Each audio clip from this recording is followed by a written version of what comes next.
Pourquoi l'éléphant a peur du coq? C'est un conte de Mauritanie. Autrefois, pendant la saison froide, chez nous, les animaux, comme les hommes, coupaient du bois pour se réchauffer.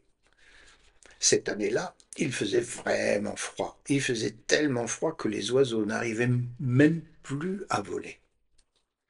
Tellement froid que les animaux arrivaient difficilement à sortir de leurs cases et leurs pattes restaient collées au sol une bonne partie de la journée.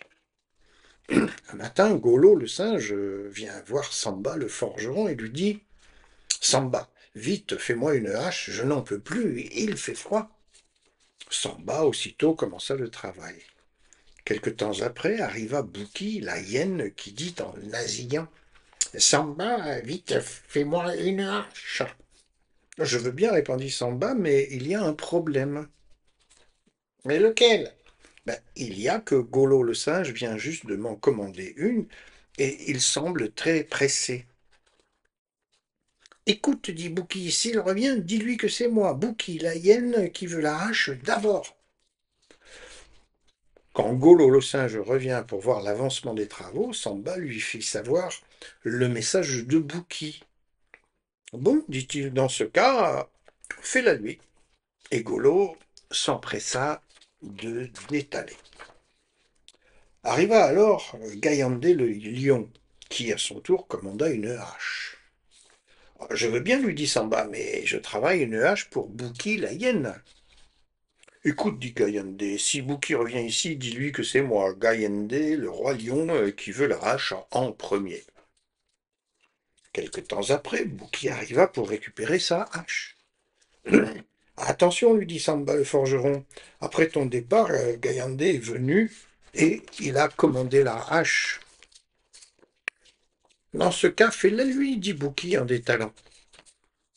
Quelques minutes après, Samba vit venir Niaï l'éléphant. Samba, vite, vite, fais-moi une hache. Je veux bien, hein, répondit Samba, mais Gaïandé le lion vient juste de commander cette hache que je fais.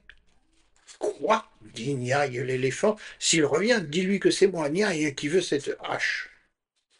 Au retour de Gaïandé, Samba lui apprit le message de Niaï l'éléphant, et aussitôt le lion détala. Quand Samba leva la tête pour regarder Gaïandé ou courir, il vit venir Ganard le coq qui, à son tour, commanda la hache.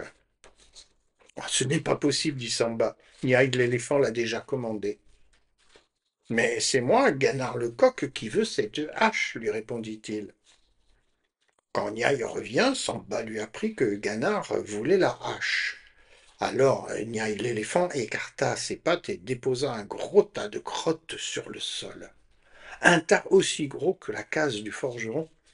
Puis il dit à Samba: Si Ganard revient, dis-lui que c'est celui qui a déposé ça qui aura la hache. Quelque temps après, Ganard le coq, accompagné par de nombreuses poules, revint. En voyant le tas de crottes, il se jeta dessus, le dispersa et le mangea. Quand il n'en resta rien, il enleva une de ses plumes et la planta au milieu de l'endroit où était le gros tas. Il s'adressa alors à Samba et lui dit: Si Niaï revient, dis-lui qu'il m'a suffi d'un petit souffle pour disperser son tas et que ce qui est planté là n'est qu'un des poils d'une de mes narines. Quand Niaï l'éléphant, à son tour, vit ce qui s'était passé et entendit le message de Ganard le coq, il prit peur et alla vite se réfugier dans la forêt. Depuis ce jour, l'éléphant vit au fond de la forêt et ne s'approche plus des villages. Mon conte est fini. Celui qui respire le premier ira au paradis.